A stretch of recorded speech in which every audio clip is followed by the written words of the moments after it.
अलग अलग है, अलग अलग देशों का अलग अलग हिसाब किताब है, और जहाँ से तो शुरू हो गया लोगों ने काटा नहीं। ये भी तुम जान रहे हो कि जैसे अल्बर्ट आइंस्टीन थे, नाम तो सुने होगे। दुनिया में एक आदमी पैदा हुआ था वशिष्ठ नारायण, नाम सुने हो? वशिष्ठ नारायण का नाम सुनो ना, बिहार का था। दुनिया का एकमात्र आदमी था जिसने अल्बर्ट आइंस्टीन की थियरी को चैलेंज किया था। उसने कहा था कि जो भी इन्होंने तरंगों के लिए जो बात कही है वो सही नहीं है। लेकिन बात ये थी कि अल्बर्ट आइंस्टीन कहाँ के थे? विदेशी थे। आप समझो, अगर भारत देश के मान लीजिए वशिष्ठ नारायण की बात को भारत देश वैश्विक स्तर पर उठाती, और हो सकता है कि वशिष्ठ नारायण की बात सही हो जाती, तो इतना बड़ा वैज्ञानिक जो बहुत चीज कह गया, बहुत कुछ कर गया, उसकी छवि धूमिल हो जाती। एक दूसरा, वह देश जिस देश का वो निवासी, बात समझ रहे हो, वो गड़बड़ हो जाता। इसीलिए वशिष्ठ नारायण की थियरी को सार्वजनिक नहीं किया गया विश्व स्तर पर। जब वशिष्ठ नारायण की डेथ हुई थी अभी हाल ही में, क्या 1.5 साल के आसपास हो गया, तब उनका पूरा क्राइटेरिया लिख करके आया था। उन्होंने कहा था कि अल्बर्ट आइंस्टीन से कहाँ कहाँ गड़बड़ी हुई है रिसर्च करने में। लेकिन कारण ये है कि बात को समझो कि वैश्विक स्तर पर कोई बात नहीं की अपने यहाँ व्यक्ति। अरे हम कह रहे हैं कि एक बार बात कर लेते, यहीं पर इंडिया में कर लेते, तुम्हें लगता कि उनकी थियरी सही है तब चैलेंज करते ना, लेकिन किसी ने कुछ नहीं बोला। ये तो बहुत पहले की बात है। और ये भी समझ लो, अगर वर्तमान सरकार होती जो है तो एक बार प्रयास जरूर करते। ये तो करते, मोदी जी करते जरूर, ले तो जरूर जाते, चाहे ICR यही दिल्ली में ही बैठा कर इनको लेबोरेटरी में कहते कि आप साबित करो कैसे वशिष्ठ नारायण जी आप कह रहे हो कि अल्बर्ट आइंस्टीन गलत थे, और यहाँ पर रिसर्च करते। 2-4 मित्र मंडली के देश, इनके अन्य देशों के लोग आते, अगर सही साबित हो जाता तब इनको वैश्विक स्तर पर तथा विश्व में पेश किया जाता। लेकिन वो बेचारे उस जमाने को बात कह गए। अरे बड़े फक्र की बात होती है, बड़े सम्मान की बात है कि कोई हमारे भारत देश का भी इतनी बड़ी बात कहते हैं। उन्होंने चैलेंज किया था, मुझे एक बार मौका दिया जाए, मैं उनकी थियरी को चैलेंज करता हूँ। उन्होंने जो कहा है वो सही नहीं है वर्तमान परिप्रेक्ष्य में। वो थे फिजिक्स वाले थे, जो तरंगों की कुछ बात की, सूक्ष्म तरंगे जो माइक्रो वेव निकलती, उन्होंने कहा ये सही नहीं है जितनी किरणों की बात करते हैं। चलो, थोड़ा सा इन लोग का नाम भारत देश के हैं, पेपर ऊपर में आता रहता है। चलिए ठीक है। GDP क्या हुआ? ग्रॉस डोमेस्टिक प्रोडक्ट, ये इसका फुल फॉर्म हुआ। एक चीज, भारत देश में, भारत देश हो चाहे दुनिया का कोई भी देश हो, कोई भी देश ये नहीं कह सकता कि उसके यहाँ के जो प्रत्येक व्यक्ति हैं सब के सब उसके देश में रहते हैं। क्या ऐसा होता है? नहीं होता। अमेरिका है, वहाँ पे इतने लोग रहते हैं, सारे के सारे लोग USA में नहीं रहते। बहुत लोग तो भारत चले आते हैं। भारत में बहुत ज़्यादा जगह तो भ्रमण नहीं कर सकते। लखनऊ चले जाओ, एरियो में मिलेंगे तुमको, लखनऊ यूनिवर्सिटी में पढ़ते रहते हैं। बनारस चले जाओ, काशी विद्यापीठ में। तो कुल मिलाकर के कोई भी ऐसा देश नहीं है जो ये कहते कि संपूर्ण उसके व्यक्ति एक ही देश में निवास करते हैं। इतनी बात समझ में आई? ठीक, चलो। भारत देश में राष्ट्रीय आय का एक पार्ट है GDP। ठीक, अब जैसे मैंने बताया, एक उदाहरण से समझो और कुछ नहीं। सकल घरेलू उत्पाद, अर्थात हमारे घर, हमारे भारत देश में पूरे टोटल घर ही तो हुआ हमारा घरेलू, यहाँ कितना उत्पाद किया गया, सिर्फ एक बात हो रही है। और मैंने कहा कोई भी इंसान, कोई इंसान क्या कोई भी देश ये नहीं कह सकता कि उसके यहाँ के सारे व्यक्ति वहीं रहते हैं। जैसे मान लो हमारे यहाँ कंपनी है तो विदेश में भी कंपनी है। बात समझ रहे हो? एक प्रश्न और आया बीच में, समझने का प्रयास करना, कभी कभी ज़्यादा हो जाता है तो बच्चे कभी कभी शिकायत भी आ जाती है। Make in India, Modi ji ने लाया था, एक योजना आई थी 25 मई 2014 को, उसका नाम क्या था? Make in India. Make in India में मोदी जी ने एक बात बोली थी कि मेक इन इंडिया के माध्यम से भारत देश को इतना ज़्यादा ऊंचाई पर ले जाना चाहते हैं। उनका एक उद्देश्य था। उन्होंने एक बात बोली थी, या वैज्ञानिक का समझ लीजिए, उन्होंने तो बात को दोहराया था। उन्होंने कहा कि ये भारत देश है, ये है जहाँ तुम बैठे हो, अगर यहाँ पर भी तुम खुदाई करो तो क्या निकलेगा? पानी। सीधी सी बात है। चाह के भी तुम यहाँ पेट्रोल नहीं निकाल सकते हो, क्योंकि प्राकृतिक रूप से तुम्हें नवाजा नहीं गया है, इससे तो नहीं निकलेगा। सऊदी अरब का, दुबई का आदमी, UAE का, ऐसा समझ लो, वहाँ का आदमी खुदाई करे, कितना भी प्रयास कर ले, निकलेगा क्या? तेल, फ्यूल निकलेगा। तो चाय के भी पानी नहीं निकाल सकता। लेकिन जब हमें मालूम है हम लोग को विश्व में, उनके यहाँ तेल निकलेगा, हमारे यहाँ पानी निकलेगा, तो क्या हम चीज़ों को एक्सचेंज नहीं कर सकते? मोदी जी ने यही एक कॉन्सेप्ट लाया था, मेक इन इंडिया, भारत को बनाना है। भारत को बनाने के लिए उन्होंने विश्व में सार्वजनिक रूप से एक बात कही थी कि जो हमारे पास है तुम हमसे ले लो, जो तुम्हारे पास है तुम हमें दे दो। ऐसा कुछ नहीं है, जो तुम्हारे यहाँ की नियमावली जो देश की बनी है, जो टैक्स लगता है वो टैक्स हमसे ले लो, बात समझ रहे हो? जो टैक्स हमारे पास आएगा तुमको देना है, तुम हमें दे दो, अर्थात एक्सचेंज करो। पैसा वहाँ जाएगा, तुम्हारे यहाँ जाएगा, तुम भी कमाओगे, उससे हमारे यहाँ आएगा, हम भी कमाएंगे। ये बात दुनिया में सभी लोगों को अच्छी लगी। इसका सबसे बड़ा बेनिफिट क्या हुआ कि जो मोबाइल की कंपनियां हैं, जैसे जितनी मोबाइल कंपनी है जो भी हों, जैसे फिनलैंड की हो गई, नोकिया, दुनिया भर की जो है मोबाइल कंपनी की जो निर्माता रहे, जो मालिक रहे, उन्होंने अपने शासना प्रमुख अर्थात अपने देश से परमिशन लेकर भारत देश आ गए। भारत देश से बंगलौर, आंध्र प्रदेश, हैदराबाद, दिल्ली का कुछ एरिया, जहाँ उन्हें सही लगा गवर्नमेंट ने जहाँ उन्हें जगह दी, लीज पर वो जमीन लिए, अर्थात किराए पर जमीन लिए, तो उस किराए पर जो जमीन लिए उसका किराया दिए। इसका एक फ़ायदा ये हुआ कि पहले तो हमारी ज़मीन जो खाली थी उसका किराया मिला। दूसरा क्या, अगर अमेरिका से कोई आदमी बिजनेस करने आएगा तो कोई आदमी व्यक्ति तो लेके नहीं आएगा, मजदूर तो लेके नहीं आएगा ना, तो मजदूर कहाँ के रहेंगे? भारत के ना, तो रोजगार भी मिला। ये सीधी सी बात है। आज भी तुम देखते हो एक बैंक का कर्मचारी जो मैनेजर होता है, हर बैंकों की तनख्वाह अलग अलग है, कोई 80,000 पाता है, कोई 60,000, कोई 50,000। इंडियन बैंक में तो हमें लगता है 40-45,000 मिलता है। लेकिन विदेशी कंपनियां अगर भारत देश आई हैं तो उनकी वो जो तनख्वाह प्रोवाइड कराती हैं अपने हिसाब से। आईआईटी तो बड़ी बात हो गई, बीटेक किए, एमटेक किए हुए बच्चे जब इसमें जाते हैं तो कम से कम 12 लाख, 10 लाख, 8 लाख का पैकेज मिल जाता है साल भर का। तनख्वाह जोड़ो उनकी 1,85,000, 70,000 के आसपास पाते हैं, जबकि भारत देश इतना पैसा नहीं दे सकती। फायदा हुआ ना? एक तो जमीन हमारी रखी गई, दूसरे जो ज़्यादा पढ़े लिखे लोग रहे उनको ज़्यादा पैसा मिला, जो कम पढ़े लिखे रहे जैसे मान लो बिल्कुल नहीं पढ़े हैं, मजदूरी का काम तो मिला उनको ना, फायदा हुआ। मेक इन इंडिया से सब ज़्यादा जर्मन ने कहा कि make in India Modi ji चला करके अपनी अर्थव्यवस्था को टॉप लेवल पर ले गए। जर्मनी के चांसलर का एक स्टेटमेंट रहा कि भारत देश 10 वर्ष में अंडर 3 में आ जाएगा, जो कंडीशन इसकी है, क्योंकि उसको पीछे किया यूएसए को, यूएसए को नहीं, क्या इसका क्या नाम, ब्रिटेन को पीछे किया, फिर वहां गया। और मेक इन इंडिया का सबसे बड़ा जो परिणाम ये रहा कि आज वर्तमान में जान लो कि दुनिया में अगर पूछा जाए कि मोबाइल का सबसे बड़ा निर्माता कौन देश है, और दूसरे नंबर पर भारत।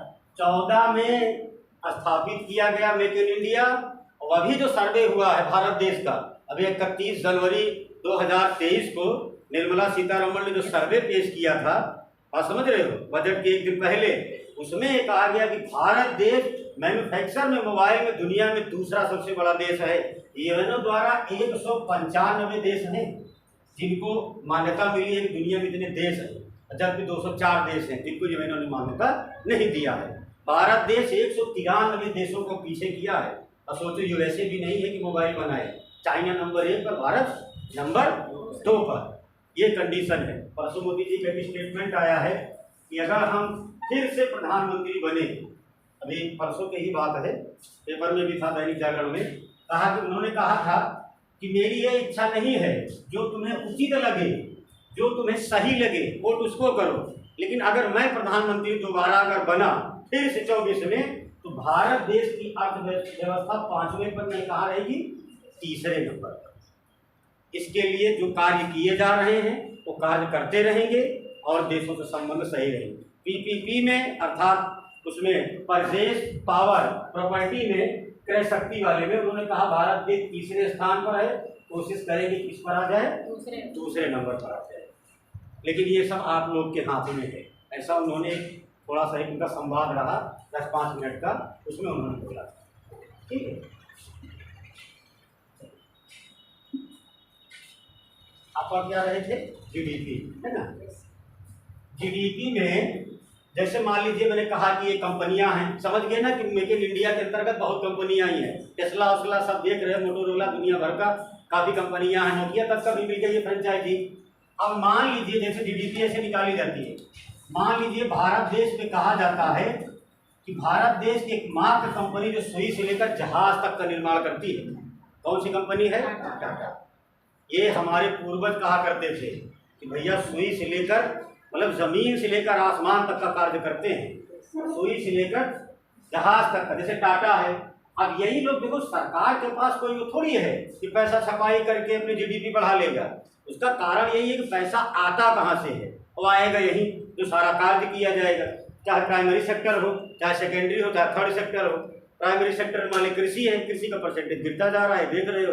इंडस्ट्रियल चीज़ें बढ़ती जा रही हैं, उसके ऊपर सर्विस सेक्टर हो गया है। जीडीपी में पहला स्थान सर्विस सेक्टर का, फिर इंडस्ट्रियल का, फिर उसके बाद प्राइमरी सेक्टर का। यही तो है ना, तीनों है जो आर्थिक सर्वे जारी किया गया है।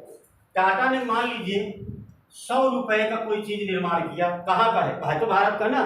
जब हमारे देश में एक इंडस्ट्रियल पॉलिसी है, सर अगर मान लीजिए क्लास लगी, सर पढ़ाएंगे या एग्जाम होने से पहले अगर हमारे पार्ट में आएगा तो पढ़ा देंगे। एक मनमोहन सिंह ने इंडस्ट्रियल पॉलिसी लागू की थी, बनाया था, ड्राफ्टिंग किया था, जिसे कहा जाता है भारत देश की औद्योगिक नीति 1991। उसको जरूर पढ़ लीजिएगा। जब उसको पढ़ोगे समझ में आएगा कि कोई भी देश हमारे देश में अगर आ करके कोई कार्य करेंगे तो कैसे नियमावली बनाई गई है, कैसे कार्य करेंगे, ये बनाया गया है उसमें कि आओगे यहाँ तो मेरे हिसाब से काम करना पड़ेगा। वो है उसमें 15-20 पॉइंट है। चलो मान लीजिए टाटा वाले हैं, 100 रुपए का प्रोडक्ट किए और मैंने मान लिया कि नोकिया है, ठीक है। नोकिया कहाँ की है? फिनलैंड की कंपनी है। ये आई, इसने कितना निर्माण किया? मान लीजिए 50 रुपये। भाई देखो हमारा देश में ज़्यादा निर्माण हम करेंगे, सीधी सी बात है। उसके बाद एक शब्द हमने भी कहा कि कोई भी देश ये नहीं कह सकता है कि उसके यहाँ का प्रत्येक इंसान उसी के यहाँ रहकर कार्य करता है। बाहर भी तो जाते हैं लोग, सऊदी चले जाते हैं, दुबई चले गए, क्या वहाँ नहीं कमाते? कमाते हैं। उसके बाद कुछ बच्चे हैं आप लोगों में, जैसे मान लीजिए आप सिविल में आ गए, कुछ बच्चे ऐसे होते हैं टेक्निकल चीज़ें कर लेते, बीटेक एमटेक कर लिए, पैकेज अच्छा मिल गया, यूएसए चले गए, यूनाइटेड किंगडम चले गए, अमेरिका, ब्रिटेन, एनीवन कहीं पर जहाँ सेट हुआ, जहाँ उन्हें ठीक लगा, ठीक। तो मान लीजिए तुम्हारे ही जैसा कोई व्यक्ति रहा हो, जैसे मान लीजिए राम ही नाम हो, अब वो जाकर के उसे पैकेज मिल गया हो 20 रुपये वार्षिकी का, बस आईएएस का, आईएएस की परीक्षा जिसको देना है, आईएएस में पेपर डायग्राम बेस आते हैं, पेपर निकाल लेना। पीसीएस में जैसे पूछ लेगा निम्नलिखित में से राष्ट्रीय आय का उदाहरण कौन सा है, और आईएएस में आएगा तो ऐसे लिखेगा निम्नलिखित में से जीडीपी का डायग्राम या उसका पैरामीटर कौन सा इसमें दर्शाता है, तो ऐसे बनाया रहेगा उसमें। टाटा तो मैंने लिख दिया और कुछ और लिख देगा, ऐसे लिखेगा 100 है, 50 है, 20 है, नीचे लिख देगा निम्नलिखित में से भारतीय जीडीपी कितनी होगी। अब तुम लोग बताओ एक लॉजिक लगाकर कि 100 रुपया कमाया टाटा वाला, 50 रुपया नोकिया वाला कमाया, अब 20 रुपया मान लीजिए राम है तो हमारे भारत देश का, और यही डायग्राम अगर डिक्टो आ जाए ऐसे बना करके और आयोग ये पूछ लें कि बताओ भारत देश की जीडीपी कितनी हुई, बताओ। इसमें जानते हो सबसे बड़ी बात क्या है, ये इंपॉर्टेंट है, ये डोमेस्टिक घरेलू, ऐसे लॉजिक लगाओ। जरूरी नहीं है कि सबको पता हो जाए। 150 पूछो क्यों, तो बच्ची बताइए। इसलिए कि इसमें एक शब्द था सकल घरेलू उत्पाद, अर्थात तुम्हारे घर के अंदर कितना उत्पादित किया गया उसी को जीडीपी कहे, वही जीडीपी कहलाएगा। तुम्हारे घर के अंदर, अरे भारत देश मेरा घर है भाई, ये समझो हमारे भारत देश में कितना प्रोडक्ट किया गया, 150।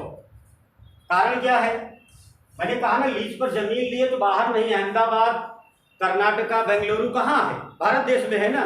तो अगर 100 रुपए का टाटा ने किया, 50 रुपए के नोकिया ने किया तो कितना हुआ। और घर के, ये है तो मेरा भाई ना, है तो मेरे देश का ही, लेकिन रह कहाँ रहा है, बाहर है, मान लीजिए यूएसए ही लिख दो, ठीक। तो 20 रुपये तो घर की सीमा के अंदर नहीं है ना भाई। ये लिखा जाता है कि सकल घरेलू उत्पाद घर के अंदर कितना हुआ, तो जीडीपी कितनी बनेगी इसकी, 150 बनेगी ना। अब इसी के साथ ऐसे समझ लो, एक होता है जीएनपी, अब इसका होगा ग्रॉस नेशनल प्रोडक्ट। अब इसमें नेशनलिटी इंपॉर्टेंट हो जाएगी, देश का आदमी होना चाहिए, तब कितना होगा 120, क्योंकि ये तो आदमी चला जाएगा ना। ये तो लीज वजह से हीरो होंडा कंपनी जापान की भारत देश से टाई अप की, 50 साल का उसका टाई अप रहा। उसके बाद जब उसका कॉन्ट्रैक्ट खत्म हुआ तो उसने कहा भैया अब हम नहीं करेंगे तो हीरो अलग हो गई, होंडा अलग हो गई। बात समझे कि नहीं? तो चला गया अपने देश। जीएनपी निकालने के लिए व्यक्ति का एक ही देश का होना आवश्यक है और जीडीपी का भारत की घरेलू सीमा में होना जरूरी है। बात समझे कि नहीं? बस इतना सा अंतर है। अगर जीडीपी निकालोगे तो एक शब्द है डोमेस्टिक, अर्थात वो आदमी चाहे जिस देश का हो लेकिन कार्य कहाँ करेगा? हमारे यहाँ। और जीएनपी निकाला जाएगा तो कहा जाएगा कि हमारा व्यक्ति हमारे देश का होना चाहिए और रहे चाहे जिस देश में। तो अगर राम मान लीजिए बाहर का है तो 120 तो हुआ, 100 टाटा हमारे यहाँ का हो गया, राम बराबर 120, ये उसकी क्या हो गई? जीएनपी। एक पार्ट इसका समझ में आया कि नहीं? बस एक अपने हिसाब से, जैसे तुम रीजनिंग का सवाल लगाते हो, ऐसे दीवार पर कोई सीनरी लगी होती है तो कहता है ना आयोग कि बताओ कि वो उनको देख कर कह रहे थे कि इनकी माता जी के लड़के उनके ये तो ये वो फलाने थे, कहता है ना। तो आदमी अगर वहाँ पर जो अपने आप को सेट करता है कि मान लीजिए जो है हमारी माता जी हैं, फिर इनके भाई साहब तुम्हारी मामा जी हुई, जब ऐसे सेटिंग बैठाता है ना तो आंसर बिल्कुल डिट्टो सही आता है, यही सही है। तो वैसे समझने के लिए तुम्हें कैसे समझना है, बस वैसे समझ लो। और इकोनॉमिक्स की जो किताबें हैं उसमें बड़ी कंडीशन है, बड़ी ख़राब। 2-4 किताबें हम भी पढ़े हैं लेकिन किसी ने बहुत अच्छी तरह से एक्सप्लेन नहीं किया। एक्सप्लेन करने का मतलब तुम्हारी भाषा में नहीं किया जिसको तुम समझ सकते। बस वो अपना लॉजिक लगा कर जैसे कि उन्होंने उचित समझा वैसे लिखा।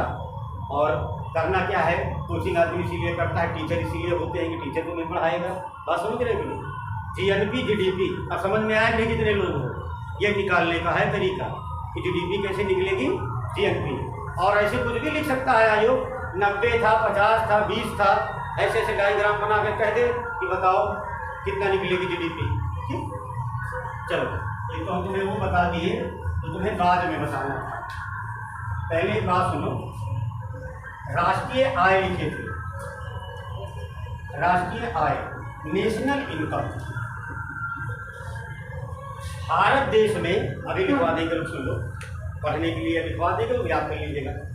भारत देश में नेशनल इनकम और पर कैपिटा इनकम, प्रति व्यक्ति आय, ये दो कॉन्सेप्ट हैं।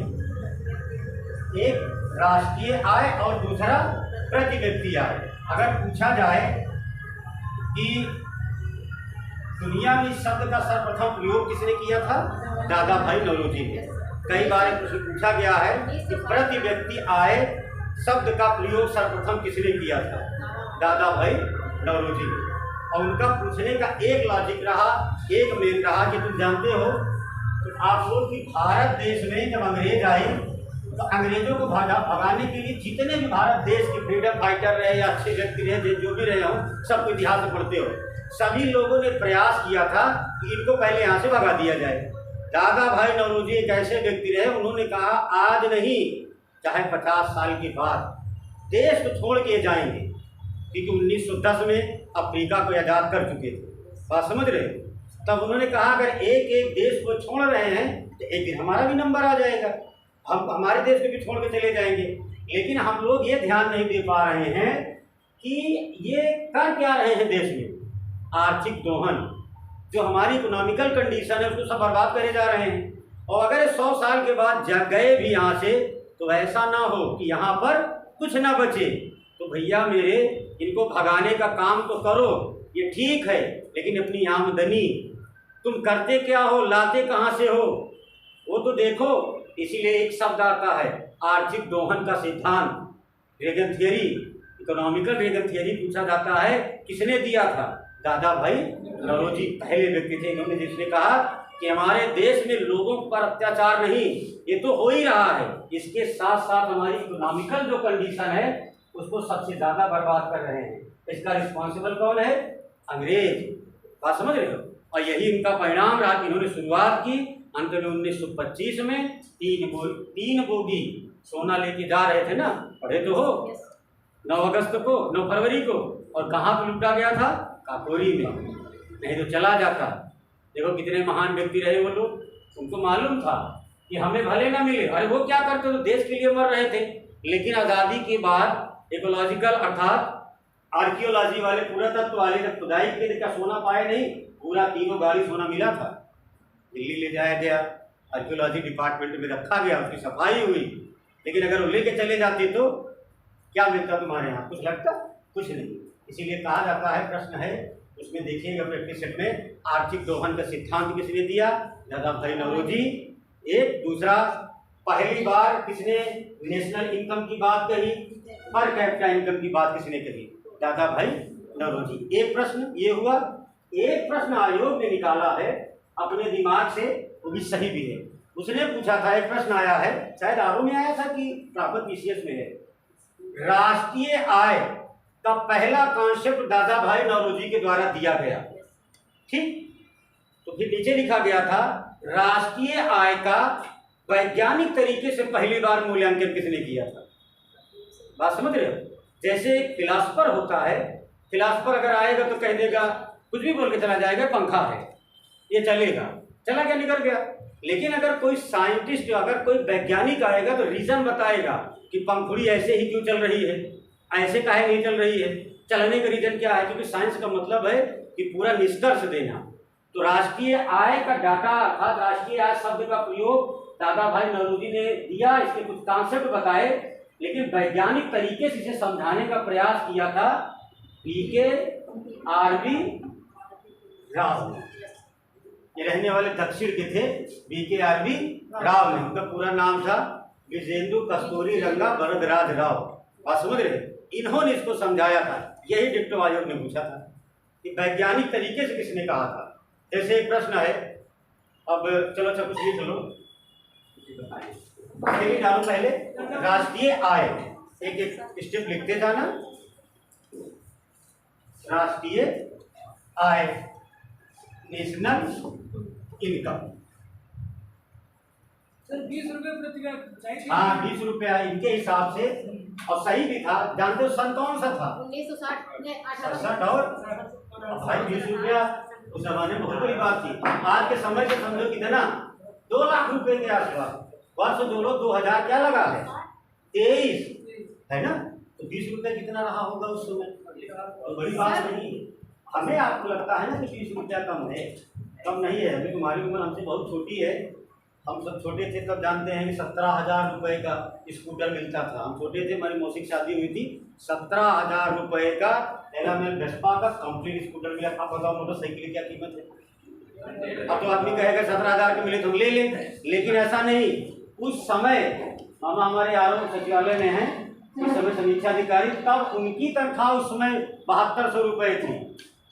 सन 91 की बात बता रहे हैं। आज 60,000 रुपये आरोप आता है तनख्वाह। तो बात तो वही हुई, आज 60,000 पाते हैं तो 1 लाख की गाड़ी खरीदते हैं। तब वो 7200 रुपये नई ज्वाइनिंग थी, 7200 रुपये पाते थे, और जो पुराने थे 92 10,000 के एकम में थे। तो बताओ, बात तो वही, उनका पैसा तो नहीं खर्च हुआ ना, तनख्वाह उनकी उतनी ही लगी। 3-4 महीने का पैसा इकट्ठा किए तो अपनी बहन की शादी किए थे। तो ऐसा नहीं, आज तुम लोग देख रहे हो ना 60,000, अगर तुम्हें नौकरी ईश्वर करे जल्दी मिल जाए तो अपने रिटायरमेंट को देखिएगा। अगर PCSC पद पर अगर हो गए, भगवान करे मान लीजिए 72-75 हज़ार में तुम्हारी भी ज्वाइनिंग होती है, 56 में तो कर ही देते हैं, ठीक है, तो तुम रिटायर हो गए तब तुम्हारे 2 लाख 2.5 लाख तनख्वाह हो जाएगी। प्रति व्यक्ति आया, उन्होंने वार्षिकी निकाला था ना, 1860 मैंने ये कहा, उनका आंकड़ा था। बात नहीं समझे? जब उनकी किताब आई थी, कौन सी, poverty and British rule in India, उसका विमोचन कब हुआ? 68 में, ठीक है। और जब उन्होंने उसका आंकड़ा निकाला तो आधार वर्ष जो निकाला था ना, वो 60 से 61 तक था। उन्होंने आधार वर्ष किसको माना? अगर तुमसे कहा जाए हरदोई की जनसंख्या जो है बढ़ रही है घट रही है, यहाँ गरीबी बढ़ रही है घट रही है, तो क्या करोगे? पहले 2030, ठीक, उसके बाद किसी एक और ईयर का ले लो 2022, इसको दोनों की इक्वल कराओगे, और फिर देखोगे कम ज़्यादा कहाँ हो रहा है, उसी को लिख दोगे, वही तो होगा।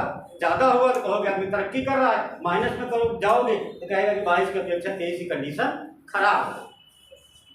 ठीक, चलो लिखो, पहले क्या लिखे हो? राष्ट्रीय आय, नीचे लिखो, नीचे राष्ट्रीय आय से हमारा अभिप्राय है कि राष्ट्रीय आय से हमारा अभिप्राय अर्थात मतलब है, अभिप्राय है कि डैश करो हल्का सा, फिर आगे लिखो एक राष्ट्र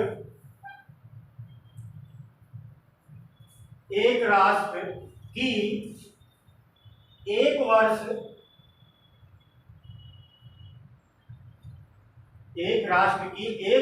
में आर्थिक क्रियाओं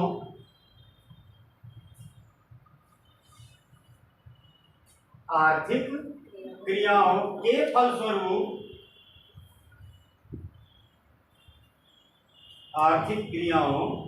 फलस्वरूप उत्पादित अंतिम वस्तुओं एवं सेवाओं, यह अंडरलाइन कर लेना, अंतिम वस्तुओं एवं सेवाओं, यही तक अंडरलाइन करो, सेवाओं का मूल्य राष्ट्रीय आय कहलाता है।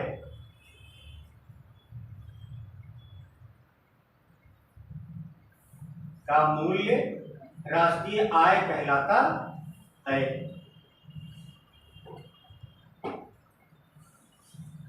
अगला पॉइंट लिखो, इनमें, ये पॉइंट हो गया तुम्हारा, अब अगली बार इसे पॉइंट करके लिखो।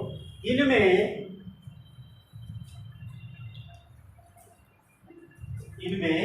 उन समस्त अंतिम वस्तुओं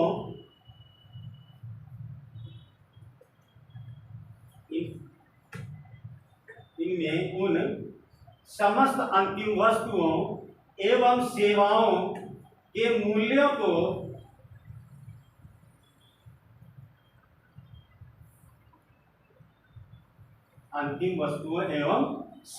के मूल्यों को सम्मिलित किया जाता है।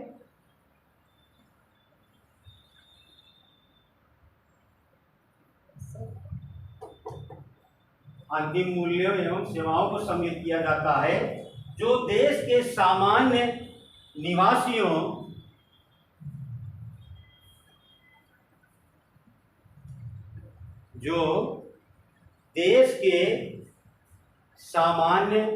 निवासियों द्वारा घरेलू सीमा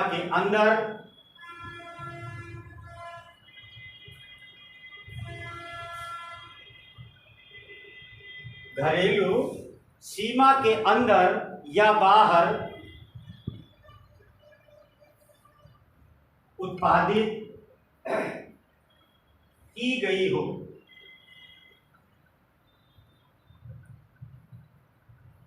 घरेलू सीमा के अंदर या बाहर उत्पादित की गई हो, दोनों लिख लिए ना। अब इतना समझ गए ना। पहली चीज जैसे मैंने भी कहा ना, जैसे जीएनपी भी है, जीडीपी भी है, दोनों तो है ना, राष्ट्रीय आय का एक पार्ट है। और उसमें ये पढ़ लिए थे, इसमें डी इम्पोर्टेंट था सीमा के अंदर, और इसमें एन इम्पोर्टेंट था जो नेशनैलिटी, जैसे उसके बाहर। एक लाइन ये क्लियर हुई ना, ठीक। उसके बाद अब आगे लिखो अगला पॉइंट, राष्ट्रीय आय और प्रति व्यक्ति आय। राष्ट्रीय आय और प्रति व्यक्ति आय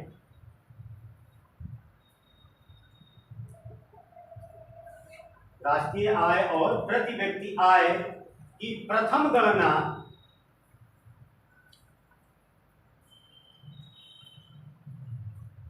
राष्ट्रीय आय और प्रति व्यक्ति आय की प्रथम गणना दादा भाई नौरोजी द्वारा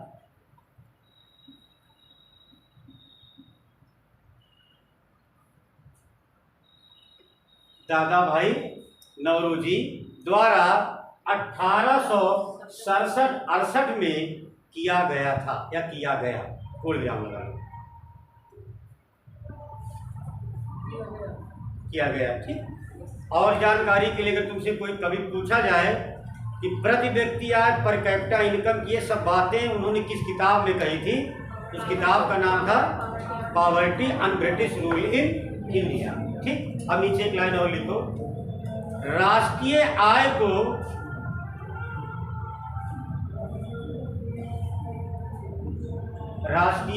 को वैज्ञानिक तरीके से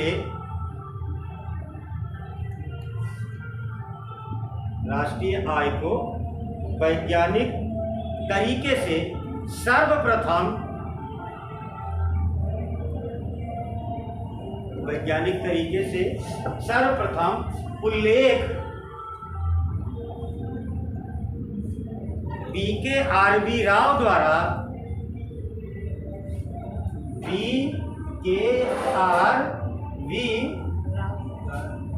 राव द्वारा किया गया था।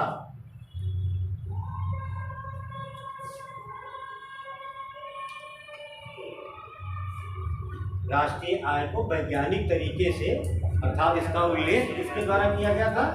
BKRB राव। ठीक, ये इतना हुआ।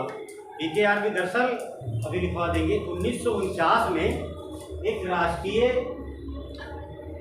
आय समिति बनी थी, समझ रहे? चलो भी लिखा देते हैं। इसमें 3 लोग थे, ऐसा समझो। एक तो PC महालनोबिस, ठीक, ये इसके अध्यक्ष हो गए थे। एक BKRB राव स्टेट मेंबर हुए थे, और एक थे, उनका नाम था DR गाडगिल। ठीक, 3 लोग थे। पूछा जाता है कि DR गाडगिल का नाम पढ़ोगे आगे, जब पर तैयारी करोगे, मान लीजिए कायदे से लेना है सिलेक्शन, तो ये बहुत, ये मान के चलिए इकोनॉमिक्स में PC Mahalanobis, BKRB Rao, DR Gadgil, ये सब बहुत है। DR गाडगिल का स्टेटमेंट बड़ा प्रसिद्ध है। भारत देश में जो राजनीति है वो जाति के लिए बहुत बड़ा कैंसर है। एक स्टेटमेंट पूछा गया था कि राजनीति की वजह से यहाँ जातियों में विच्छेद होता है। इसने कहा था क्या नाम पता इनका? DR गाडगिल। इनका नाम था धनंजय रामचंद्र गाडगिल। तो आगे लिखो। अगर वाइडनोलॉजी के आकलन के अनुसार, नौरोजी के आकलन के अनुसार वर्ष 1868 में,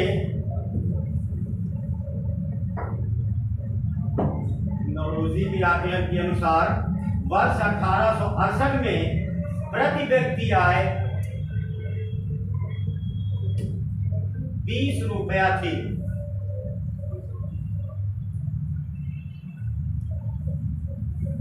प्रति व्यक्ति आय कितनी थी? 20 रुपया। ये कई बार पूछा भी गया है कि दादा भाई नौरोजी के अनुसार एक व्यक्ति की वार्षिकी आय कितनी थी? 20 रुपया। ठीक है, अब कब की बात है, समझ रहे हो? 1867 की। तब आना, टका, फिर रुपया कितने आने होते हैं? 1 रुपए में कितने आने होते हैं? 5। 12 आना कितना होगा? अरे 25 पैसा जानते हो तो उसको चवन्नी नहीं कहते? सुने हो चवन्नी? 25 पैसा। तो उसको 4 बार करोगे तो कितना होगा? तो 4 तो कितना हुआ? 16 आने ना। तो 16 आने बराबर 1 रुपया हुआ। 25 पैसे को कहा जाता था, 25 पैसा कहा जाता था। जैसे आपने कहा 12 आना, 4 आना, चवन्नी, गांव में चवन्नी कहते हैं, तो 4 आना कहा जाता है। और 4 आना 1, 4 आना 4 करो कितना होगा? 16। क्योंकि 25 चौका कितना होता है? 100 पैसा होगा तो कितने रुपये डिस होगा? तो 25 पैसा कितने का होगा? बंद हो गया पैसा, इसीलिए तुम लोग को मालूम ही है। अब चलता कहाँ है? नहीं तो ऐसे कहते थे लोग, अठन्नी ले लो, चवन्नी ले लो। तो 3 होता तो कहते थे 12 आना। तो 1 रुपया होता था तो उसे क्या कहते थे? 1 रुपया। क्योंकि कोई ये नहीं बोला करता था कि 4 चवन्नी दे दिए हैं तुमको, नहीं। 4 हो जाएगा तो 1 रुपया, 3 चवन्नी होगी तो 12 आने, 2 चवन्नी होगी तो 8 आने। और उसी के पार था तो 20 रुपये बहुत ज़्यादा हुआ उस समय। मजदूरी आदमी की कितनी कम थी। अरे बहुत पहले की बात है। अरे छोटा थोड़ा बड़ा ये है कि बचपन में हम लोग, पिताजी थे, दादाजी थे, उनसे सुना करते थे। अरे हमारे तो बचपन में चलती थी चवन्नी अठन्नी, लेकिन हमारे तुम्हारे एज में तो 1.5 गुना का फर्क होगा ना। चलो आगे लिखो। स्वतंत्रता प्राप्ति से पूर्व, अगला नीचे पॉइंट करके लिखना। स्वतंत्रता प्राप्ति से पूर्व, स्वतंत्रता प्राप्ति से पूर्व इस दिशा में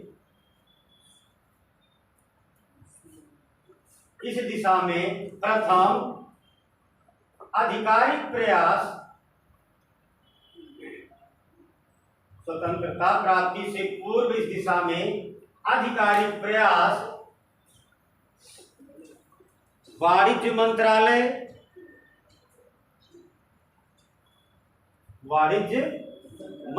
कमर्शियल मिनिस्ट्री, उसके आगे ब्रैकेट में लिखो, आगे आर्थिक सलाहकार कार्यालय, वाणिज्य मंत्रालय के बगल ब्रैकेट में लिखो आर्थिक सलाहकार मंत्रालय, के ब्रैकेट बंद कर दो। फिर आगे लिखो द्वारा किया गया, द्वारा किया गया। भारत देश में सिविल का तुम्हारा बैच है, अगर एक पंडित होता तो इतना पढ़ाने की आवश्यकता नहीं थी। कारण ये है कि पहले लिखे क्या हो, वाणिज्य मंत्रालय, ठीक, कमर्शियल मिनिस्ट्री। अब अगर तुमसे पूछा जाए कि इसे पहले किस नाम से जाना जाता था, ब्रैकेट का मतलब क्या हुआ, यही तो हुआ, तो लिखियो आर्थिक सलाहकार मंत्रालय। भाई बने कब, 2 सितंबर 1946 को ही ना अंतरिम सरकार का गठन हुआ, पंडित जवाहरलाल नेहरू उसके डिप्टी चेयरमैन हुए, और भाई गवर्नर जनरल सर्वसर्वा, इनको उपाध्यक्ष, उसको अध्यक्ष बनाया गया, भारत के हिसाब से प्रधानमंत्री बन गए थे। उसी समय तो कमर्शियल मिनिस्ट्री बनी। लेकिन सोचो कि क्या कमर्शियल मिनिस्ट्री नहीं बनी थी, उससे पहले कोई काम नहीं करता था, कोई ना कोई तो रहा होगा काम करने वाला, जिसे क्या कहा जाता था, आर्थिक सलाहकार मंत्रालय, ठीक। इसके द्वारा किया गया। अगर पूछा जाए कि प्रति व्यक्ति आय के लिए स्वतंत्रता से पूर्व, या प्रति व्यक्ति आय छोड़ दो, भारतीय अर्थात भारत की आय के लिए स्वतंत्रता से पहले कौन सा मंत्रालय रिस्पॉन्सिबल या जिम्मेदार था, आर्थिक सलाहकार मंत्रालय। बात को आगे पीछे, स्वतंत्रता के बाद वाणिज्य मंत्रालय करता है। अब तो सब बदल गया सिस्टम, अब एनएसओ करता है, नेशनल स्टैटिस्टिक्स, और क्या कहते हैं, कौन सा बना ऑफिस बनाए हैं मोदी जी, कार्यालय। पहले सीएसओ था, केंद्रीय सांख्यिकी संगठन, उसी के द्वारा जारी किया जाता है राष्ट्रीय। सर 1951 वाला क्या करें, 1951 में इसका स्थापना थी किसकी, एनएसओ। हाँ 51 में की, 2 मई 1951 में किया गया था, सीएसओ भी किया गया था भाई, 2 मई 1951 को सीएसओ किया गया था, जिसके सीडी देशमुख पहले चेयरमैन हुए थे। लेकिन अभी जो 2019 में 29 जून 2019 को इसका नाम बदल क्या कर दिया गया है, एनएसओ ना, यही तो चेंज किया गया है। पहले कहा जाता था भारत की राष्ट्रीय आय की गणना किसके द्वारा की जाती थी, सीएसओ के द्वारा। अब पेपर में आएगा कि भारत में राष्ट्रीय आय की गणना किसके द्वारा की जाएगी, एनएसओ के द्वारा की जाएगी। नाम परिवर्तित कर दिया प्रधानमंत्री जी ने। बात समझे कि नहीं, ठीक। चलो अब जैसे वही नीति आयोग और कौन सा था, योजना आयोग, बस बदल दिया गया, लेकिन थोड़ा काम भी बदल दिया गया है उसका।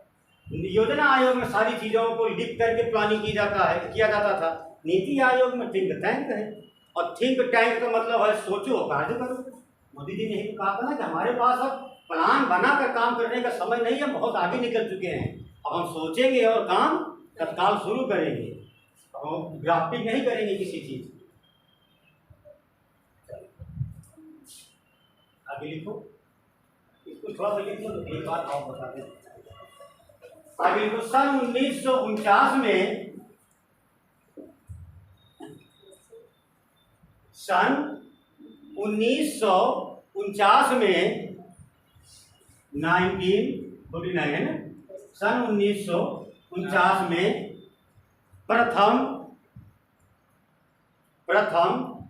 राष्ट्रीय आय समिति का गठन किया गया।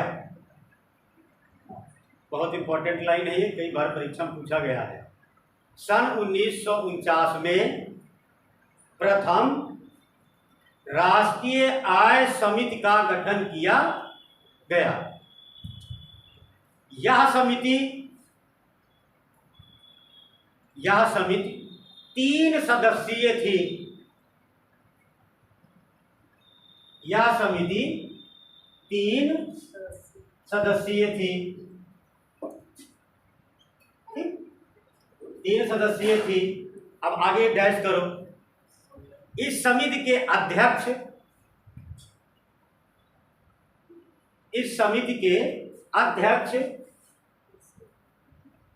PC Mahalanobis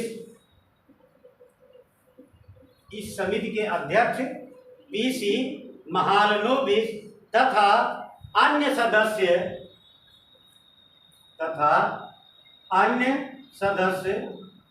BK RB Rao एवं बीआर गाडगिल थे। इस समिति के अध्यक्ष पीसी महालनोबिस तथा अन्य सदस्य BKRB राव एवं DR गाडगिल थे।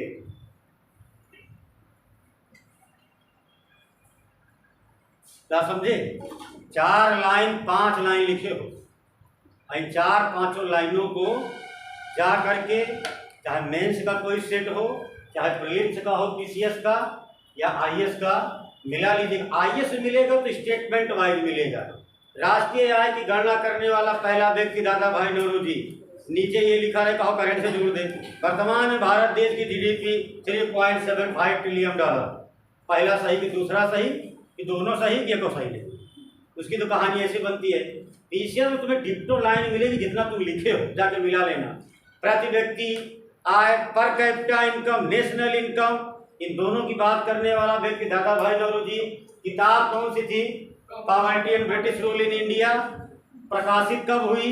1867-68 में। यह पूछा जाए राष्ट्रीय आय, पर कैपिटा इनकम अर्थात प्रति व्यक्ति आय, इन दोनों शब्दों की गणना कब की गई, जन्म कब हुआ? तो कभी हुआ ना, तो किताब में मेंशन किया गया 67 और 68 में। भारत में पहली राष्ट्रीय आय समिति कब बनी? 1949 में। कितने सदस्यीय थी? 3 सदस्यीय। मेंबर कौन कौन से थे? PC Mahalanobis, BKRB Rao, DR Gadgil. उसका चेयरमैन कौन हुआ? पीसी महालनोबिस। ठीक, कई बार पूछा गया है। और एक पूछा जाता है, निम्नलिखित में से राष्ट्रीय आय का उदाहरण कौन सा है? उसमें एक ऑप्शन रहता है, एक वर्ष, किसी देश की एक वर्ष में उत्पादित की गई अंतिम वस्तुएं एवं सेवाओं का मूल्य। जो लाइन लिखे हो, तुम्हें कम से कम पूरे पेपर में 10 बार मिलेगा ये, और खास करके यारो वाले पेपर में। निम्नलिखित में से बताओ राष्ट्रीय आय का, पहले कहीं लिख देता है राष्ट्रीय आय का अभिप्राय, लंबी लाइन मार देगा, काम खत्म। एक तो ABCD, चलो मिलाओ। या कभी पूछेगा निम्नलिखित में से राष्ट्रीय आय का उदाहरण, कुछ नहीं पूछेगा, कुछ नहीं लिखेगा, तुम्हें समझना है। एक में रहेगा किसी एक वर्ष में अंतिम वस्तुएं एवं सेवाओं का मूल्य, बस उसी के नीचे लाइन लगा देना, काम हो। इसलिए कि वो जो चाहता है वही करो आप, बात समझे कि नहीं? ले लो प्रैक्टिस सेट, वो ले लो। तो किताब आती है मार्केट में जो प्रीवियस ईयर के पेपर की, उसे साल में करो तो उसे तुम्हें पता चल जाएगा कि कहाँ से कहाँ कहानी जा रही है। और इससे पहले दिन में क्लास जब ली थी तो हमने बताया था ये सब फिजूल की बातें हैं, 85 रख लो। ये जनरल कैटेगरी हो गई, ये OBC हो गई, ये SC। भैया मेरे 150 में इतनी मेरिट गई थी प्रीलिम्स की, प्रॉपर PCS की। कोई कहने की जरूरत नहीं है कि हमारे 100 सही थे। अब तुम्हारे 100 सही थे तो तुम्हें हमारे रोल नंबर कहाँ चले गए? गलत बात है। आयोग में कितने को माना है? 83। 150 में जो बच्चा सही करके आया था वो रिटन की परीक्षा देगा। ये भी तुम जानते हो कि 52 से 53% ओवरऑल मेंस में 52% नंबर पा जाओ तो SDM क्लियर है। और अगर 49% नंबर के आसपास या 45 से पाना शुरू कर दो तो सिलेक्शन क्लियर एकदम। मैगजीन निकलती है, मैगजीन उनके मार्क्स देख लिया करो।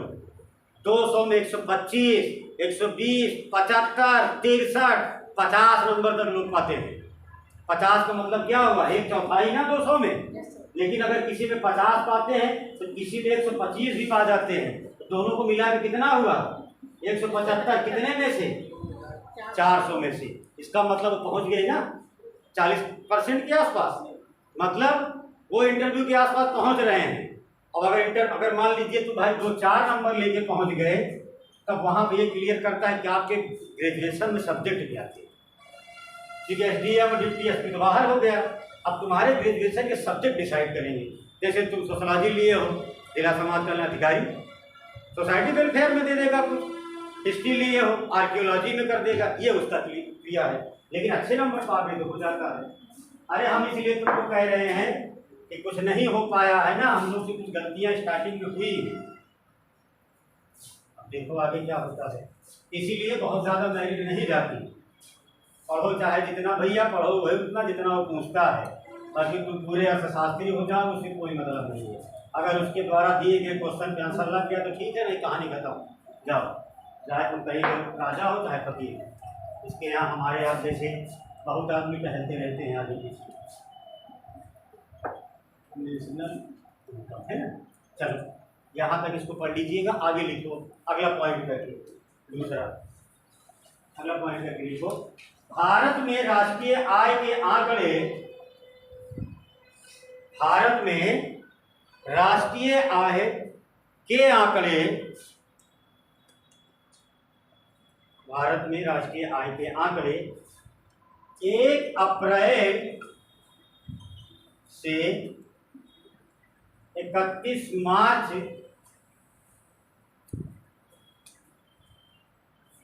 1 अप्रैल से 31 मार्च पर आधारित है। यही तो है ना वित्तीय वर्ष बना, पर आधारित है। कॉमा लगाओ, फिर उसके आगे लिखो, भारत में सांख्यिकी विभाग के अंतर्गत, भारत में सांख्यिकी विभाग के अंतर्गत केंद्रीय सांख्यिकी संगठन, भारत में सांख्यिकी विभाग के अंतर्गत केंद्रीय सांख्यिकी संगठन, अब ब्रैकेट में लिखो, ब्रैकेट उसी के आगे, वर्तमान में केंद्रीय सांख्यिकी कार्यालय, ब्रैकेट बंद कर दो, ब्रैकेट में लिखना केंद्रीय सांख्यिकी संगठन लिखे हो, उसके आगे ब्रैकेट में लिखना केंद्रीय सांख्यिकी कार्यालय। अब बता ही दिए तुमको, जून 2019 से नाम उसका चेंज कर दिया गया। फिर ब्रैकेट बंद कर दो, फिर उसके आगे लिखो, राष्ट्रीय आय के आकलन एवं, ब्रैकेट बंद करने के बाद राष्ट्रीय आय के आकलन एवं प्रकाशन के लिए उत्तरदायी है।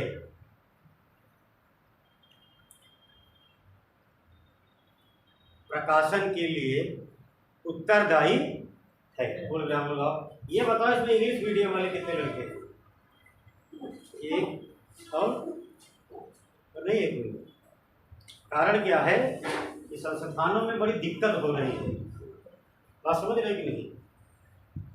ये भाई नहीं कहना चाहिए, खैर छोड़ो, कभी बताएंगे। ये थोड़ा सा जब दोनों लोगों को पढ़ाना है ना, तो अगर 1-2-4 बच्चे हो लेकिन बच्चे कह भी नहीं पाते हैं, नहीं तो जैसे लखनऊ में जब आया था वो क्या कहते हैं आवेदन, तो उसमें लाइन लिखी गई थी कि आपको बाईलिंगुअल पढ़ाने वाला ही आवेदन कर सकता है, बाईलिंगुअल नहीं पढ़ा पाएगा तो आवेदन नहीं करेगा। बात किसी के डिग्री की, बात किसी की क्वालिटी की नहीं होती, बात आदमी की पढ़ाने की होती है। बच्चा बैठा है, हमें लगा कि इंग्लिश मीडियम का, क्योंकि लिखने में लगा तुम्हें कुछ डिफिकल्टी हो रही है, वहाँ से तुम उठाए, क्योंकि ऐसे कई जगह हुआ है। तो नैतिक उनका ट्रांसलेट करना, लेकिन ये भी सही है, अगर किया जाए 2 बार काम होगा। कारण क्या है कि नोट्स बनाया जाएगा, उनको दिया जाएगा, लेकिन मेन मोटो, मेन उद्देश्य क्या है? बच्चों का सिलेक्शन ना। तो ये सब पहले बनाना था, पहले बना लेते थे, किसी दिक्कत नहीं होती। या तुम्हारे यहाँ नहीं, यहाँ जगह लखनऊ में ऐसा नहीं था, लेकिन इस बार उन्होंने कर दिया है कि उसे जो बाईलिंगुअल नहीं होगा उसे कंसीडर नहीं किया जाएगा। काम खत्म, हम डबल टीचर नहीं रखते हैं। अब इतना लंबा पेमेंट देते हैं, सरकार का एक हमारे यहाँ जिला समाज कल्याण अधिकारी का आया था आदेश, हम डबल टीचर नहीं रखेंगे। भाई आप बाईलिंगुअल करिए, ठीक है, नहीं हमारे पास बहुत इसका मार्केट से ऊपर हम तुम्हें पे कर रहे हैं पेमेंट। सारा दिन आदमी मजदूरी काम करता है, 400 रुपया पाता है, तो 1 घंटा पढ़ा के तुम्हें 2000 रुपये मिलता है कि अपने आप को सर्वाइव में अपने आप मेहनत नहीं कर सकते हो। तुम इंग्लिश की 4 किताब ला करके नहीं बना सकते हो, नहीं बनाएगा आदमी। भारत देश है, फ्री का मिले तो काहे मेहनत करेगा। वहाँ पे निकाल दिए 100 कितने आवेदन पड़े थे, 71 आदमी पहुंचे, बाकी सब खत्म कहानी लखनऊ में। लेकिन वहाँ टाइट मामला है, सुनते नहीं डीएम साहब किसी की। चलो ज़्यादा बोलना ठीक नहीं है क्योंकि है भैया कैमरे की नजर नहीं पता लगे उनको बड़ा ज्ञान आ रहा था जो लखनऊ से आते हैं। अभी हमारा देख रहे हो वहाँ पे क्या हुआ था, तुम लोग तो वहाँ के हो, वीडियो बना के भेजे थे, क्या मतलब पाए कुछ मतलब निकला।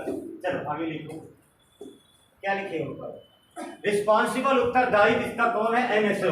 ठीक, एनएसओ, ठीक है। पहले, अब वर्तमान में, अब पहले कौन सा था, सीएसओ। अब एक याद रखो, आयोग अपने आप में स्वतंत्र है भैया। वो पूछ सकता है कि भारत देश में राष्ट्रीय आय की गणना किसके द्वारा की जाती है, वर्तमान में कौन करेगा, एनएसओ। लेकिन हो सकता है कि आयोग उस ऑप्शन में क्या दिया रहे, सीएसओ। अब आप उसको कटवा नहीं पाओगे। मैंने कहा ना कि वो अपने आप में स्वतंत्र है। वो कहेगा, अगर उसके पास जाओगे तो कहेगा क्या दिक्कत है, ये नहीं लिखे थे, ये तो लिखे थे, बड़े समझदार थे, किसी को लगा दिए होते थे। तुम्हें नंबर से मतलब है। देख रहे हो उसका पेपर हुआ था ना यूपी टेट का, यूपी टेट में बच्चे ने क्या कहा, अरे आयोग को पेपर बनाने की अकल थोड़ी ना है, सब 2016-17 का पेपर पूछ लिया उठा करके। यूपी टेट के आयोग ने कहा था कि ज्ञान सिखाने की कोशिश ना करो, जितना हम तुमको पूछ लिए उतना सही कर लो। बात समझे कि नहीं, सही बात है। अगर 2024 का पेपर हो, और मान के चलो करंट तो करंट ही होता है, करंट का डाटा आयोग चेंज करके बाकी 2023 का पूरा प्रश्न वही पूछ ले, तो क्या तुमको तो ज्ञान देने लगोगे क्या? ये उसकी सहूलियत है कि तुम पास हो जाओ, नहीं तो पेपर सही सही बना देगा ना तो हिलेगा नहीं, परेशान ना हो। बहुत लोग बोले थे, तो उनके चेयरमैन ने कहा था कि ज्ञान देना बंद करो, जो हमने पूछा है यूपी टेट में उसको सॉल्व करो, और अगली सीढ़ी पर जा करके सुपर टेट की परीक्षा दो, नौकरी लो। हमको बोर्ड के चेयरमैन को ना समझाओ, क्योंकि वो होता कौन है, आईएएस ऑफिसर, तुमसे 100 गुना ज़्यादा दिमाग रखता है। अरे उसकी तो दरिया दिल्ली देखो कि उसने पुराना पेपर पूछ लिया, नया बना देता तो। लेकिन कुछ लोग हैं ना, उनको ज्ञान बांटने में बड़ा अच्छा लगता है, और खुद चाहे ना पास हो पाए कभी। इसीलिए मैंने बात बताई कि कभी भी आयोग, हालांकि ऐसा नहीं है, मानता नहीं है, चाहे ये वीडियो देखे भी कभी, तो ये होता है कि वो अपनी गलती नहीं मानता।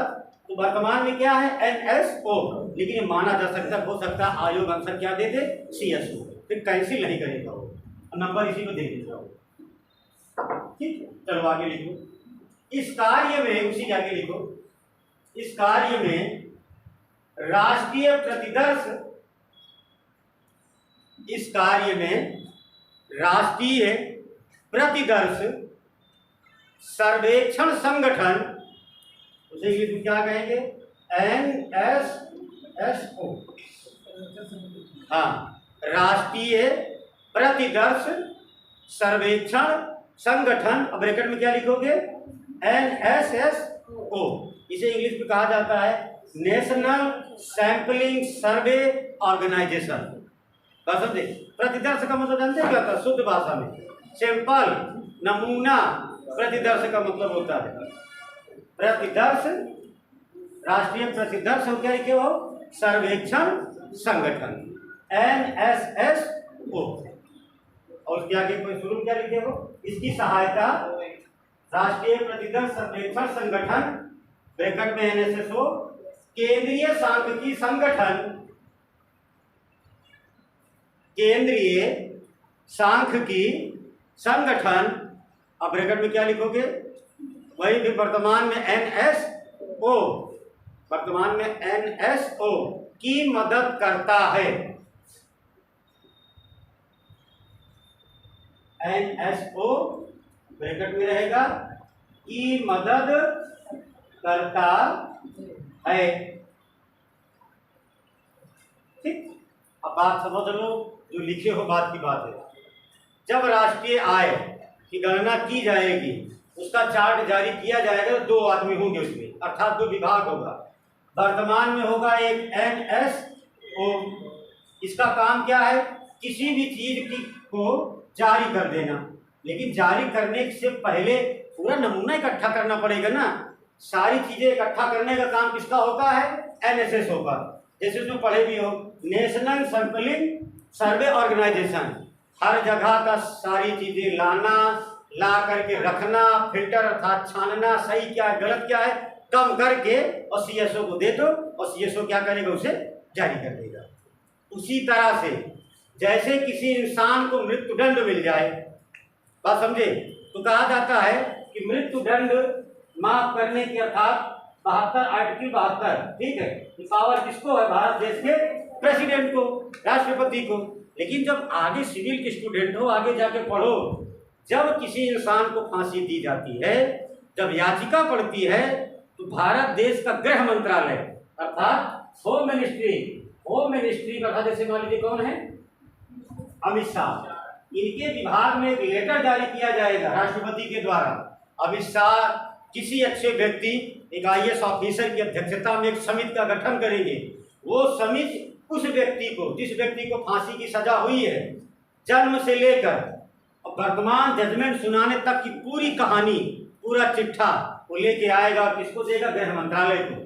गृह मंत्रालय उस पर सर्वे करेगा, पूरे तरीके से समझेगा क्या इंसान को माफ करना चाहिए कि नहीं। अगर गृह मंत्रालय नीचे लिख करके दे देता है कि सही बात है, परिस्थितियों की वजह से ये इससे गुनाह हुआ, ऐसा हुआ, इसीलिए होम मिनिस्ट्री रिकमेंड करती है भारत देश के राष्ट्रपति से इसकी सजा माफ कर दी जाए।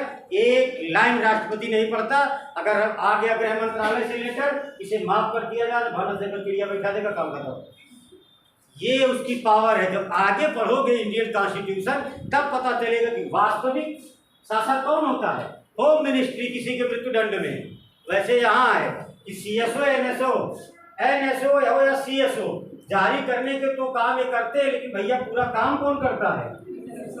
अरे जाना, सर्वे करना, पता करना, दुनिया भर काम करेगा। अब ये कर दिया, लेकिन वर्तमान में ऐसा नहीं है, इसको भी खत्म कर दिया गया है। दोनों को मर्ज करके, इसको दोनों को मर्ज करके क्या बनाया गया है? किसने बनाया है? वर्तमान गवर्नमेंट ने 2019 में बना था। ठीक, अगर पूछा जाए तो चलो, अभी तुम्हारा पेपर ईसीएस का लंबा है ना, एक आरओ का तुम्हारी वैकेंसी जो है आने वाली है, संभवतः अगस्त बता रहे हैं लास्ट तक आ जाएगी। क्या कह रहे हो? अरे जब आना होगा आएगा। एक बात जान लो, वर्तमान जो भी गवर्नमेंट की पॉलिसी हो, एक चीज है कि उनका नोटिफिकेशन देने में बड़ा समय लग रहा है, पेपर करा के रिजल्ट देने में समय नहीं लग रहा है। जिस दिन नोटिफिकेशन अगर आ गया, एक महीना आप कह रहे हो, हम सितंबर मानते हैं, अक्टूबर तक नोटिफिकेशन चलेगा, तुम्हें 60 दिन का समय दे देगा, पक्का जानो जनवरी में एग्जाम करा लेगा। पढ़ लो, उसको क्या करना। जब तो फंसा किस लिए? क्योंकि उसमें एक लिखा रहता है आरओ और आरओ में, उसमें लिखा है, चलो आरओ को छोड़ दो, इसकी तो बड़ी डर बनती है। ये आरओ में कहते हैं कंप्यूटर डिप्लोमा वाले में, ठीक, अब कहेंगे कि इसके समकक्ष, अब समकक्ष का मामला फंस जाता, O लेवल कि CCC कि PGDCA, दुनिया भर का। तो जो वर्तमान में जो चेयरमैन है यूपीपीएससी के, जब 319 अध्याचन था, नोटिफिकेशन आरओ को भेजा गया इलाहाबाद, तो वर्तमान अध्यक्ष ने कहा बिल्कुल नहीं, नोटिफिकेशन जो आया सही है, लेकिन वैकेंसी रिलीज नहीं की जाएगी जब तक सरकार ये क्लियर ना कर दे कि आखिर आरओ में कौन रहेंगे, डिप्लोमा वाले, ए आरओ में कौन रहेंगे। क्योंकि भाई पढ़े लिखे व्यक्ति, इन्होंने कहा हमें बहुत खराब लगता है जब लोक सेवा आयोग से रिजल्ट घोषित होता है और जो बच्चा अपना रोल नंबर देख लेता है कि हमारा सिलेक्शन हो गया, और जब ज्वाइनिंग के समय उसे कोर्ट का दरवाजा खटखटाना पड़ता है। अब हाई कोर्ट जाता है, 450 रुपये की याचिका लगाता है, कोर्ट में 1.5 साल दौड़ेगा, कोर्ट साबित करे कि PGDCA क्या है, O लेवल क्या है, उन्होंने कहा खत्म करो, एक लाइन में लिख के दो और नोटिफिकेशन वापस। अर्थात नोटिफिकेशन नहीं, अध्याचन लोक सेवा आयोग ने वर्तमान सरकार को वापस भेज दिया, कहा बिल्कुल क्लियर करके मुहर लगा के दीजिएगा। नोटिफिकेशन चाहे 6 महीना बाद जारी किया जाए, लेकिन जो बच्चा नौकरी पाए उसकी ज्वाइनिंग होनी चाहिए। इसीलिए वापस हो गया, नहीं तो परीक्षा हो जाती है। अरे पढ़ते नहीं होते, अपन खुद फंसा रहता है मामला, O लेवल, ये लेवल, कौन PGDCA क्लियर नहीं करेंगे, लिखा रहेगा कंप्यूटर डिग्री समकक्ष, काम खत्म। अरे कौन सी कंप्यूटर डिग्री मांग रहे हो, सैकड़ों की डिग्रियां हैं, एक लिख दो एक लाइन में। वो अभी यहाँ से गया नहीं, अध्याचन चला जाएगा, जाएगा तब आ जाएगी।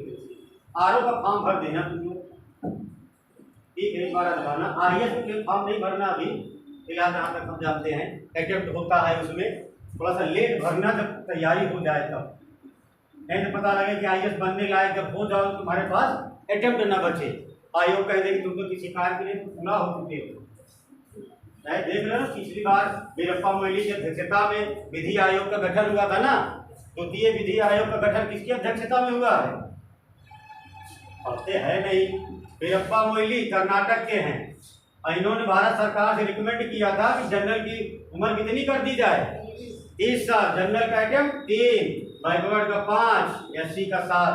भारत सरकार ने इनकी रिकमेंडेशन को खारिज कर दिया, माना नहीं। लेकिन सोचो ऐसा कोई महानुभाव दोबारा आ गया और उसने कहा जनरल का 2, OBC का 3 और SC का 5 और उम्र कर दो 25 साल।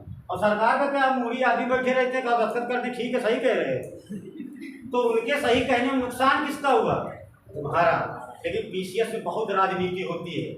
यहाँ अगर योगी जी कुछ कह देंगे तो अखिलेश वहाँ से जरूर बोलेगी कि मैं आऊँगा तो 5 साल तुम्हारा और बढ़ा दूँगा। लेकिन केंद्र सरकार में ऐसा नहीं होता, क्योंकि वहाँ बहुत वैश्विक स्तर पर बात होती है, सिविल बिल बहुत ज़्यादा मायने नहीं रखता। राजनीति तो राज्य में होती है। अब 5 साल बढ़ा दिए कि नहीं? 2015 तक कितनी एज थी? 40 साल। अखिलेश यादव 2016 में क्या किए? 5 साल और बढ़ा दिए। 45 साल तक आप PCS की परीक्षा देंगे। एक और दूसरा, अगर कोई व्यक्ति सरकारी नौकरी पा जाए, किसी विभाग में चपरासी भी हो जाए, तो वो भी 5 साल का रिलैक्सेशन उसे मिलेगा, जाति चाहे जो भी हो उसकी। तो अगर कहीं तुम्हें सरकारी नौकरी मिल जाएगी तो तब कब तक दोगे परीक्षा? 45। और नहीं पा गए, अगर जनरल हो तो कितना? 40। OBC हो तो 45, SC का भी 45 साल। अब ये है सरकार क्या आने को 50 साल कर दे। अरे असिस्टेंट प्रोफेसर का है नहीं क्या? असिस्टेंट प्रोफेसर में तो एज की लिमिट नहीं है। उसमें तो अभी पिछली बार ज्वाइनिंग हुआ, कुछ टीचर ऐसे पॉइंट्स हुए थे जिनका 7-8 दिन बता था रिटायरमेंट होने में। ज्वाइन किए, फायदा क्या मिला? अरे कुछ तो फायदा पाए होंगे। तब फिर चलो अभी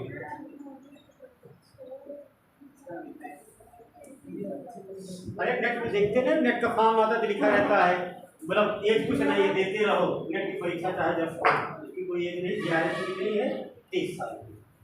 चलो ये लिखो, नोट लिखो, इंपॉर्टेंट लिख लो, नोट में लिखो, इंपॉर्टेंट में उसी के अलग से लिखो। Sir Donald Fisher, sir Donald Fisher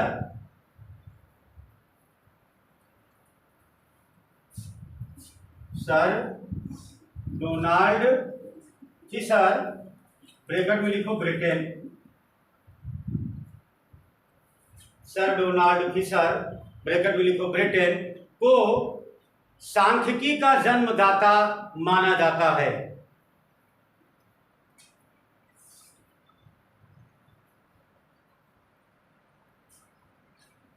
sir Donald Fisher को सांख्यिकी का जन्मदाता माना जाता है। एक लाइन, अगला पॉइंट उसी नोट, एक ये हो गया, दूसरा लिखो।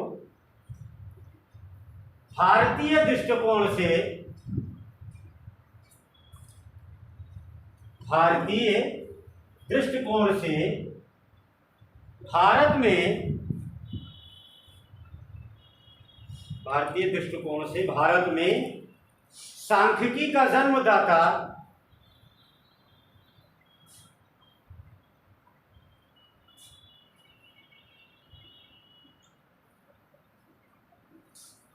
भारतीय दृष्टिकोण से भारत में सांख्यिकी का जन्मदाता PC महालनोबिस जी को माना जाता है। PC महालनोबिस जी को माना जाता है।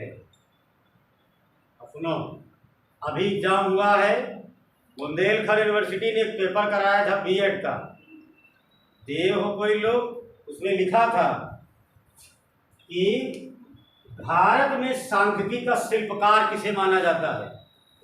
एक ऑप्शन था उसमें PC महालनोबिस। ये प्रश्न थोड़ा सा बड़ा टिपिकल रहा, इतना आसान नहीं था। बात समझ रहे हो? और तुम्हारे लिए टिपिकल इसीलिए हो गया, शायद ये बात दोबारा बोल रहे हो दोबारा। भारत सरकार ने हाई स्कूल और इंटर अर्थात एकेडमिक को इतना आसान बना दिया और कंपटीशन को क्या कर दिया, टफ बना दिया। पहले 12 में 3 पेपर होते थे मैथ के ना, और सब अब किताबें कितनी पढ़नी पड़ती थी, 6। उसी में एक किताब हुआ करती थी स्टैटिक्स की। स्टैटिक्स के पहले पन्ने पर लिखा है कि दुनिया में सांख्यिकी के जन्मदाता सर डोनाल्ड फिशर और भारत में पीसी महालनोबिस। पहले पन्ने पर लिखा, लोगो लगा हुआ है नीचे, एनसीईआरटी का बना हुआ था। लेकिन अब वो खत्म हो गया है, अब 1-2 किताबें लगती हैं, यही कंडीशन है। अपने आप सोचो 1 मिनट के लिए कि अगर तुमसे मैथ की 6 किताबें पढ़वा दी जाए जिसमें अलग है arithmetics, algebra, calculus, trigonometry, statics, ये सब किताबें पूरी कहानी पढ़ लो, तो तुम्हें क्या ये जो इसी साइड में मैथ आती है और सब जो मैथ हैं, क्या कोई एक तो सवाल बच सकता है? नहीं बच सकता, क्योंकि हो गया ना अर्थमेटिक्स और एडवांस दोनों हो गया ना। अरे ट्रिग्नोमेट्री पढ़ोगे, कैलकुलस, अलजेब्रा पढ़ोगे, क्या एडवांस है, बीटेक लेवल की। लेकिन सरकार ने क्या किया, वो सब खत्म कर दिया, नंबर फ्री मिलने लगे 92%, स्कूल कभी न जाओ, और 95% फोटो लगी है, और अगले साल कोई एंट्रेंस दे दो, चाहे बीएड का ही दे दो, बीए हो कह बीएससी का एंट्रेंस दे दो, पता लगा उसमें नंबर नहीं है। और इधर है इंटर में कितने नंबर हैं? भारत के जो तिरंगे की चौड़ाई 3:2 है कि 2:3 है, ये भी नहीं। बात समझ लीजिए, टॉप लेवल के, ये गलत हुआ। अगर उस सीक्वेंस से पढ़ते तो फेल हो जाते सभी लोग, और कम से कम जो आगे आता है तो फिल्टर होकर के आता ना, छन करके, और जो बचता वही नंबर ही पाता। तब तो भीड़ हो गई है, इतने स्कूल हो गए, कहीं प्राइवेट के एडमिशन करवा लो। अर्थात कहने का मतलब सरकार ने एकेडमिक जो है वो नॉर्मली कर दिया, अर्थात इजी कर दिया, और कंपटीशन का लेवल बढ़ा दिया। आज तुम यूपीपीएससी का पेपर देख लो, यूपीएससी का पेपर देख लो, 5 साल पहले का देख लो, 5 साल पहले का देखोगे तुम्हें लगेगा कुछ क्वेश्चन हम कर लेंगे, और वर्तमान का देखोगे, देखो समझ में नहीं आएगा, आखिर पूछना क्या चाहता है। इतनी कहानी लिख देता है ना उसमें, ये तो करेगा नहीं। लेकिन ऐसा नहीं है, कहते हैं अपने हारने से आदमी हार जाता है, अपने आप से ही जीत होती है इंसान को। कोशिश करोगे तो हो जाएगा। चलो आगे लिखो, तीसरा लिखो, एक पॉइंट लिखो, 2 हुआ था ना इसमें, लिखो साइमन कुजनेट्स, साइमन कुजनेट्स, ऐसे लिखते हो, साइमन कुजनेट्स, ऐसे हो, वहां पर लिखा है साइमन कुजनेट्स। साइमन कुजनेट्स को राष्ट्रीय आय लेखांकन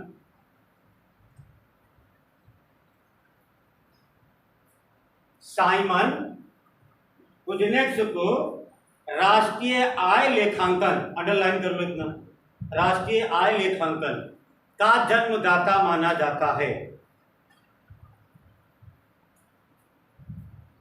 राष्ट्रीय आय लेखांकन का जन्मदाता माना जाता है। ठीक, आगे लिखो, साइमन कुजनेट्स अमेरिका के अर्थशास्त्री थे। उसी के आगे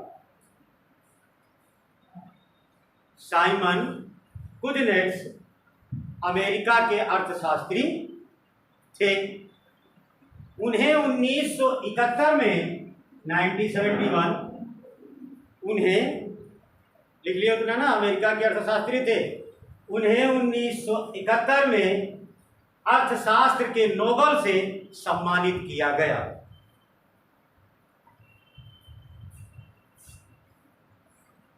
अर्थशास्त्र के नोबेल से सम्मानित किया गया।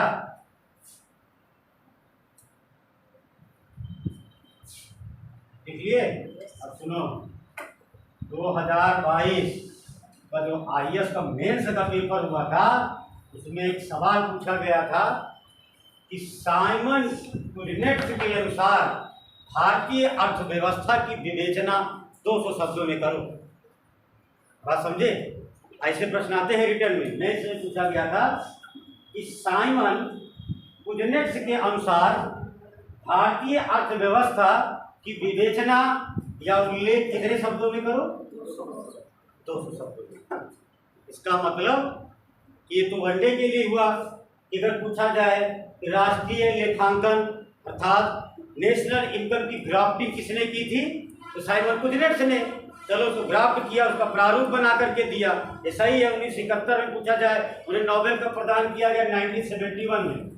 लेकिन रिटर्न में जब जाओगे तो नहीं पूछेगा। एक प्रश्न है, मैंने बताया यूपीएससी में पूछा गया, और क्लास इससे पहले जब हुई थी तो मैंने बताया था कि हमारा विकास भवन में एक इंटरव्यू पड़ा था, वहाँ पर भी यही सवाल हमसे पूछा गया था। इकोनॉमिक्स पढ़ाते हो, इकोनॉमिक्स में तुम्हारी डिग्रियाँ हैं कुछ, ये बताइए साइमन कुजनेट्स का नाम सुने हो? हमने बताया जो आता है। तो मैंने कहा अमेरिका के रहने वाले थे, कि कुछ दिन भी मैंने बताया आज भी, क्योंकि तुम्हारे सामने, अरे मैं भी किसी के सामने जाता हूँ तो हमारी कोई गरिमा थोड़ी होती है। जैसे तुम बच्चे हो वैसे उनके सामने बच्चे होते हैं। मैंने एक लाइन में मैडम को कहा था कि मैडम अमेरिका के वैज्ञानिक थे। उन्होंने कहा मैंने तुमसे ये नहीं पूछा कहाँ का वैज्ञानिक था, मैंने तुमसे पूछा कि साइमन कुजनेट्स की थियरी क्या थी। 20 शब्द में बताओ। तब मुझे एक लाइन याद थी। तत्काल को टाइम दिया जाता है ना इंटरव्यू में कि आप इतनी देर में बता दोगे, क्योंकि और भी लोग होते हैं। मैंने कहा साइमन कुजनेट्स का एक स्टेटमेंट बड़ा प्रसिद्ध था।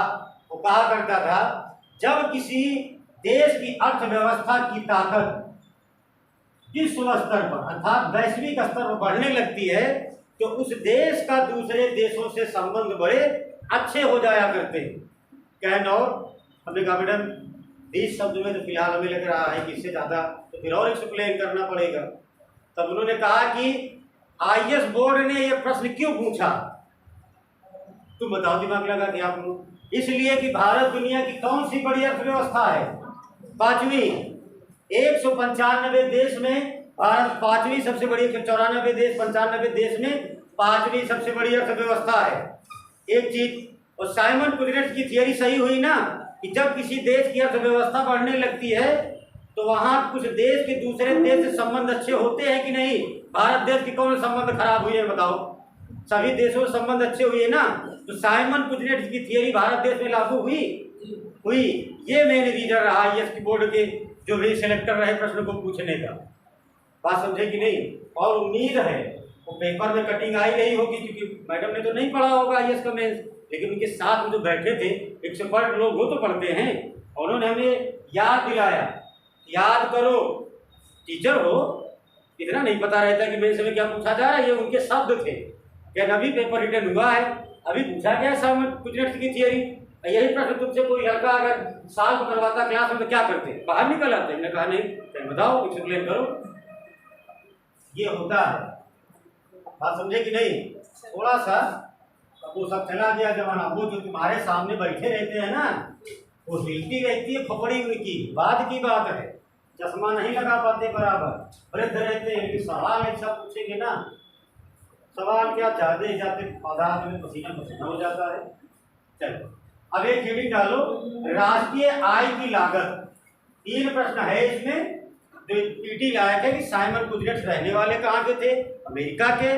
नोबेल कब मिला? 71 में। और किसी लिए जाना जाता था? राष्ट्रीय आय का लेखांकन। कुछ ने लेखांकन अर्थात पूरे राष्ट्रीय आय के डायग्राम में बनाया। राष्ट्रीय आय की लागत, राष्ट्रीय आय की लागत। ठीक, अब चलो हेडिंग डाल लो, मैं लिखो समझा दें। राष्ट्रीय आय में 2 चीज होती है, एक होता है फैक्टर कास्ट, एक होता है मार्केट प्राइस। जिसे कहा जाता है हिंदी में साधन लागत, एक होता है बाजार लागत। ठीक, अब ये भैया इकोनॉमिक्स की भाषा है, लिखना तो तुम्हें वैसे ही पड़ेगा। साधन लागत को कहा जाता है फैक्टर कास्ट, फैक्टर कास्ट, और इसे कहा जाता है मार्केट प्राइस।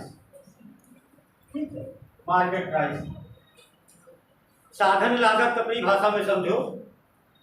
जैसे मान लो, छोड़ो, जैसे मान लो ये मार्कर है, तो इस मार्कर को बनाने में जितना मूल्य खर्चा किया जाए, जितना पैसा लगेगा, अगर पैसा तो लगेगा ना इसको बनाने में, जो इसको कंप्लीट अर्थात जिस कंपनी में बनेगा और इसको बनाने के लिए जितना मूल्य लगेगा वो इसकी क्या कहलाएगी, फैक्टर कॉस्ट कहलाएगी, साधन लागत कहलाएगी, बनने की लागत कहलाएगी। साधन कहो चाहे जो कहो, इंग्लिश में कहा जाता है फैक्टर कॉस्ट। किसी भी चीज को बनाने में जितना मूल्य पूंजीपति द्वारा लगाया जाता है उसे क्या कहा जाता है, साधन लागत। बनने के बाद मान लीजिए 5 रुपए में बन गया है मार्कर, जब उत्तर प्रदेश बिकने आएगा या भारत सरकार द्वारा बेचा जाएगा इस पर एक टैक्स होता है ना। साधन लागत प्लस टैक्स अर्थात कर बराबर क्या हो जाता है, मार्केट प्राइस। इस मार्कर को बनने में जितना मूल्य लगेगा वो उसकी साधन लागत, और उसके बाद जितना इसको टैक्स जोड़ दिया, टैक्स से जुड़ेगा। और 2 रुपया मान लीजिए इस पर टैक्स कर दिया जाए, कहा जाए 5 रुपया इस मार्कर की फैक्टर कॉस्ट है, ठीक, और 2 रुपया इसका टैक्स है, तो पूछा जाए मार्केट प्राइस कितनी होगी इसकी, 7 रुपया। क्योंकि मार्केट प्राइस निकालने के लिए साधन लागत फैक्टर कॉस्ट पर टैक्स जोड़ दिया जाता है। बात समझे कि नहीं, अभी लिखवा देंगे हम जब समझ जाओगे। बात समझे कि नहीं, ठीक, यही ये साधन है, क्या कहें वैसा भाषा लिखे हैं उसमें, साधन लागत मार्केट प्राइस समझ में आता है। इसका जो फैक्टर कॉस्ट किसी चीज को बनाने में लगा तब कंपनी अर्थात पूंजीपति द्वारा लगाया गया धन मूल्य क्या कहलाएगा, साधन लागत। और भारत सरकार द्वारा टैक्स को ऐड कर देने पर अर्थात टैक्स को जोड़ देने पर क्या प्राप्त होता है, बाजार। ये प्रश्न पीछे से पूछा गया है। किसी भी साधन लागत में फैक्टर कॉस्ट में टैक्स जोड़ने के बाद क्या प्राप्त किया जाएगा, तो एक मार्केट प्राइस, एक ऑप्शन उसमें रहेगा मार्केट प्राइस। या कभी कहा जाए मार्केट प्राइस से टैक्स को बाहर कर दिया जाए तो क्या प्राप्त होगा, फैक्टर कॉस्ट, ठीक, अर्थात जितने का बनेगा वही है क्या। इसके बाद क्लास हिंदी की, अच्छा क्वेश्चन लिखने के लिए सर हमने लिखा सर शब्द आ ही नहीं रहे थे, हमने वैसे ही काट दिया। ऐसे उतार लिए, बड़ा अच्छा काम किए तो क्यों, इसलिए जब ऐसे उतारोगे 4 बार उतारते रहोगे, करेंट की किताब ले लो, मैगजीन आती है उसको इंक्लूड करते रहोगे, वही पॉइंट उतारते रहो 4 बार 5 बार, एक दिन अपने आप आ जाएगा। हम भी लोग कासमत से कहीं ब्रह्मांड से नहीं आए थे, तो हमको भी एक बार हमारे सर से सुधाकर राय यही है, पीलीभीत में पोस्टिंग है, उन्होंने हमसे कहा था कि आंसर लिख के लाओ, तो रात में हम क्रांतिकारी किताब खरीद के पूरा उसे लिख के दिखा दिए थे। तो उन्होंने कहा तुम्हारा लिखा तो नहीं है। हमने कहा कॉन्सेप्ट नहीं आ रहा तो लिखेंगे कहाँ से, कहें जैसे लिखे हो ठीक तो वैसे लिखो, लिख दिए, और कहें जाके बार बार याद करो।